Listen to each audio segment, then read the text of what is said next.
یعنی شرائط پائے جانے لگے تو اب اس پر واجب ہو گئی، اور اگر جس وقت شروع ہوا قربانی کا اس وقت اگر واجب تھا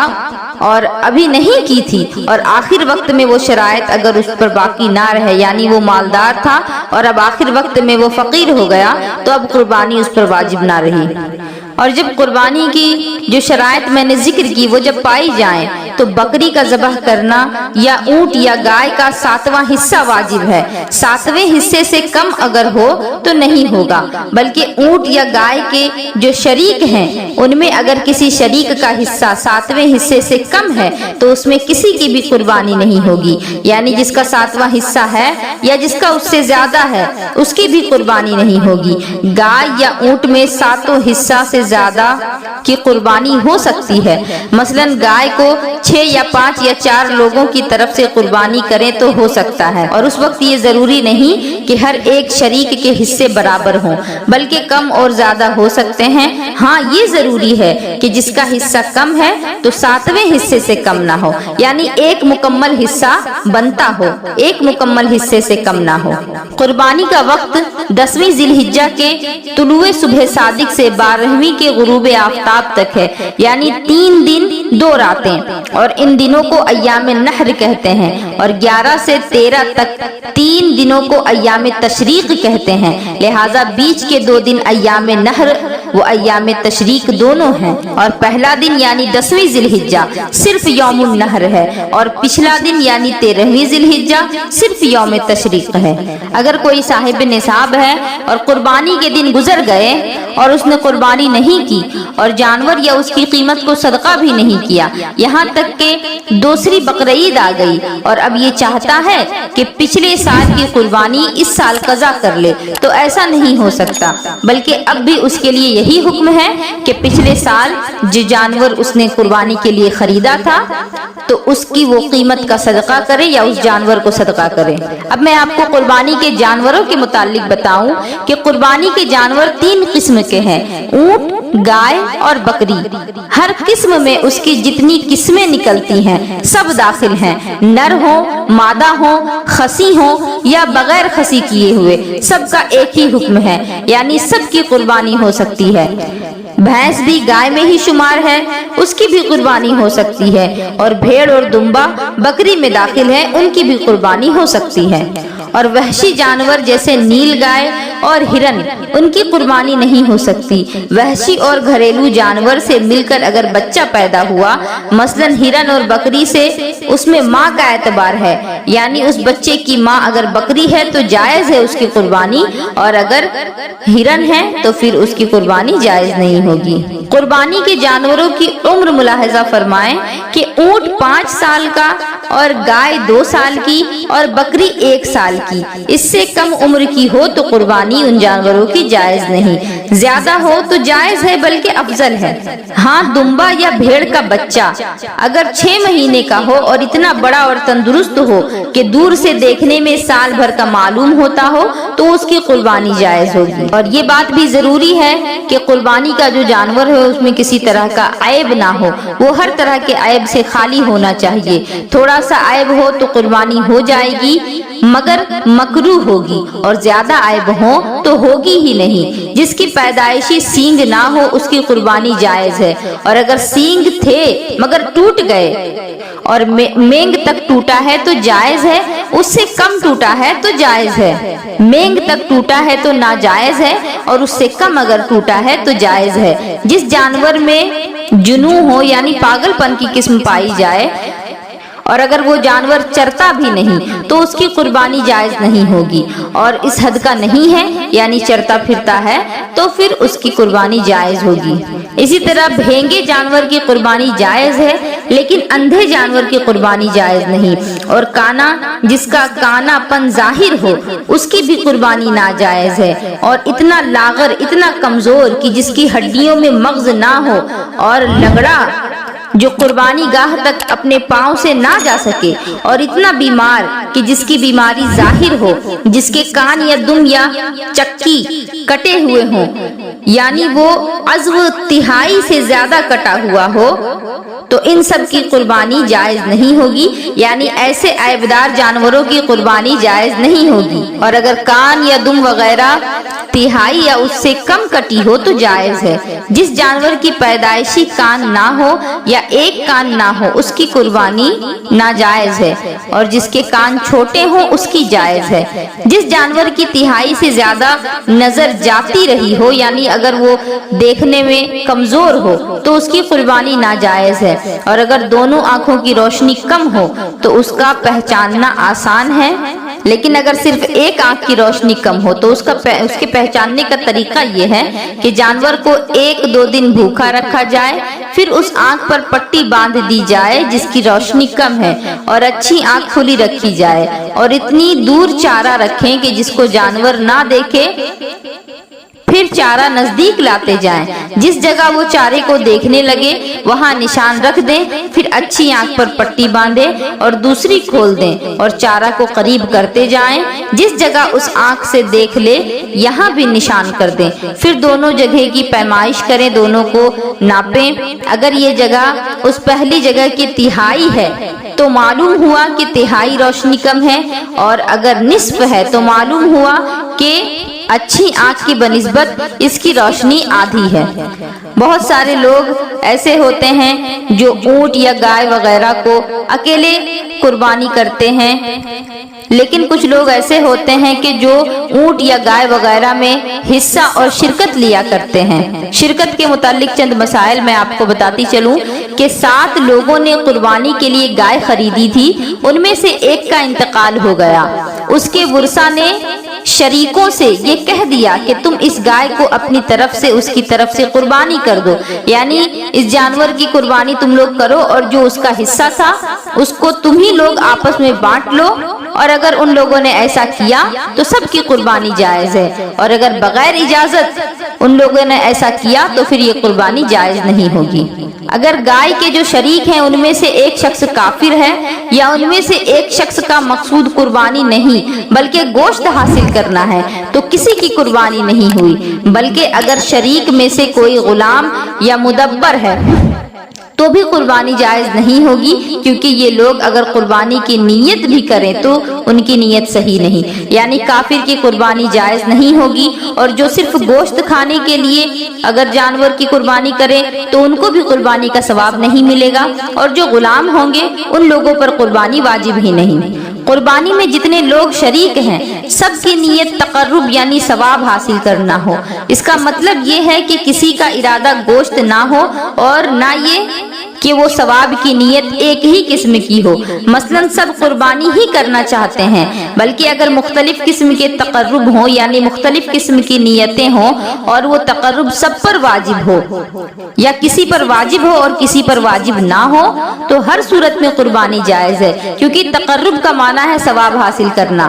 مثلا اگر احرام میں کسی نے شکار کر لیا تو اس پر قربانی کرنا واجب ہے، اسی طرح اگر احرام کی حالت میں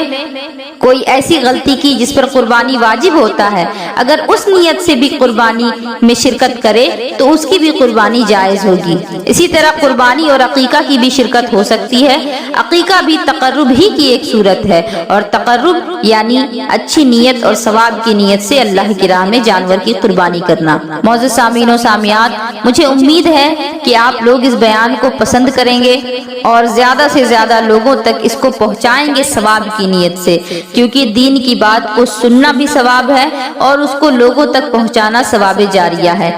لہٰذا میں آپ سے یہ امید کرتی ہوں کہ آپ سبھی ثواب جاریہ کی نیت سے اس پیغام کو زیادہ سے زیادہ لوگوں تک پہنچائیں۔ وآخر دعوانا ان الحمدللہ رب العالمین وما علینا الا البلاغ۔ السلام علیکم ورحمۃ اللہ وبرکاتہ۔